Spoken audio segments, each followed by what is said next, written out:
Assalamualaikum warahmatullahi wabarakatuh. Selamat siang. Di sini saya akan mempresentasikan tentang Corporate Social Responsibility atau CSR. Perkenalkan, nama saya Andika Utama dengan NIM 01/21/051 dari Prodi Manajemen A01.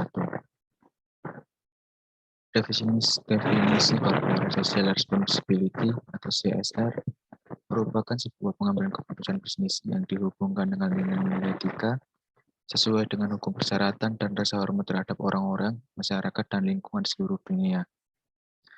Definisi secara umum CSR merupakan komitmen usaha untuk bertindak secara etis, beroperasi secara legal, dan berkontribusi untuk peningkatan ekonomi bersamaan dengan peningkatan kualitas hidup dari karyawan dan keluarganya, kelompok masyarakat lokal, dan masyarakat secara lebih luas.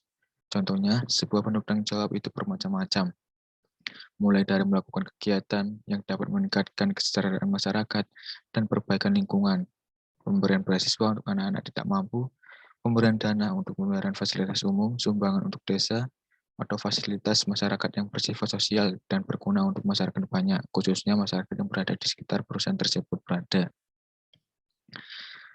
Selanjutnya, spektrum pendekatan CSR terbagi dari 4 sikap, yaitu sikap proaktif, sikap defensif, sikap akomodatif, dan sikap proaktif. Sikap dan tingkatannya ada tingkatan terendah CSR dan tingkatan tertinggi CSR.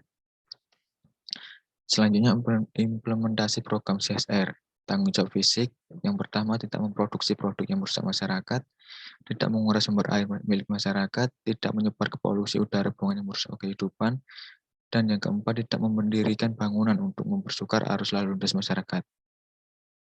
Tanggung jawab non-fisiknya, yang pertama membangun kegiatan amal yang dilakukan masyarakat setempat, yang kedua peka terhadap lingkungan dan keluhan yang disampaikan masyarakat. Konsep CSR memadukan 3 fungsi perusahaan seimbang, yaitu fungsi ekonomis. Fungsi ini merupakan fungsi tradisional perusahaan, yaitu untuk memperoleh keuntungan profit bagi perusahaan. Fungsi sosial, perusahaan menjalankan fungsi ini melalui pemberdayaan manusianya, yaitu para pemangku kepentingan atau people, baik pemangku kepentingan primer maupun pemangku kepentingan sekunder. Selain itu, melalui fungsi ini, perusahaan berperan menjaga keadilan dalam membagi manfaat dan menanggung beban yang ditimbulkan dari aktivitas perusahaan. Fungsi alamiah, perusahaan berperan dalam menjaga kelestarian alam atau planet. Perusahaan hanya merupakan salah satu elemen dalam sistem kehidupan di bumi ini. Bila bumi ini rusak, maka seluruh bentuk kehidupan di bumi akan terancam musnah. Bila tidak ada kehidupan, bagaimana mungkin ada perubahan yang masih bertahan hidup? Pro dan kontra terhadap CSR. Alasan-alasan yang mendukung CSR yaitu yang pertama, kesadaran yang meningkat dan masyarakat yang semakin kritis terhadap dampak negatif dari tindakan perusahaan yang merusak alam serta merugikan masyarakat sekitarnya. Yang kedua, sumber daya alam yang semakin terbatas. Yang ketiga, menciptakan lingkungan sosial yang lebih baik. Yang keempat, perimbangan yang lebih adil dalam memikul tanggung jawab dan kekuasaan dalam memikul beban sosial dan lingkungan antara pemerintah, perusahaan, dan masyarakat. Yang ke 5. Bisnis sebenarnya mempunyai sumber daya yang berguna. Yang keenam, menciptakan keuntungan jangka panjang. Alasan-alasan yang menentang CSR yaitu perusahaan adalah lembaga ekonomi yang tujuan pokoknya mencari keuntungan, bukan merupakan lembaga sosial. Yang kedua, perhatian manajemen perusahaan akan terpecah dan akan membingungkan mereka bila perusahaan dibebani banyak tujuan.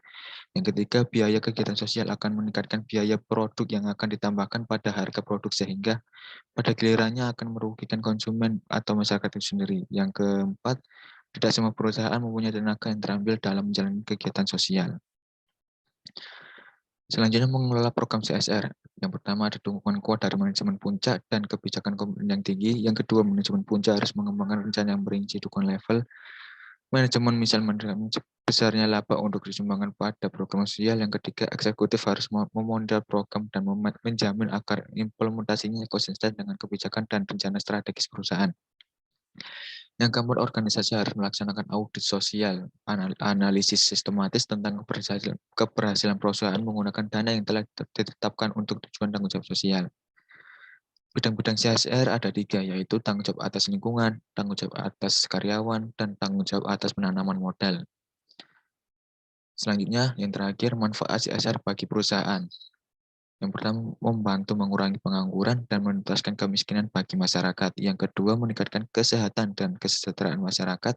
Yang ketiga, membantu menjaga kelestarian dan keseimbangan lingkungan alam sekitar. Yang keempat, berperan aktif dalam menjaga kehidupan sosial bagi masyarakat.